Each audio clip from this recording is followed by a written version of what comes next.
মেয়েকে নিয়ে এখন পড়াতে বসেছি। ছেলে শুয়ে শুয়ে পড়ছে, ওই দেখো ওই দেখো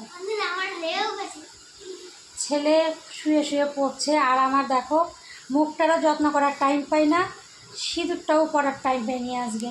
এই দেখো সারাদিন মেয়েকে এখন কোলে রেখে দিয়েছি, আর নাকে নাকে কথা উঠে গেছে। সমস্ত কাজগুলো করতে হয়, যেমন ঠাকুর 3বার পুজো দেওয়া, ঘর ঝাড়া, ঘর মোছা, তারপর আমার জিনিসপত্রগুলো সমস্ত জিনিস গোছানো, সমস্তটা পরিষ্কার করা, গাছগুলো আছে, ছেলেকে রেডি করানো, মেয়েকে খাওয়ানো, মেয়েকে স্নান করানো, আমার বর এসে বরের যত্ন করা, মানে বরের জানোই তো অবস্থা। সমস্ত কাজ করি, শুধু রান্নাটা আমি করি না।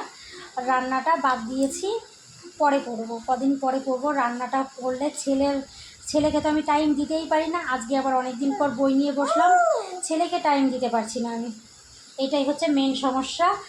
ভাবছি এখন যেইটুকু পারবো সেইটুকু করব, ছেলেকে টাইম দিতে হবে।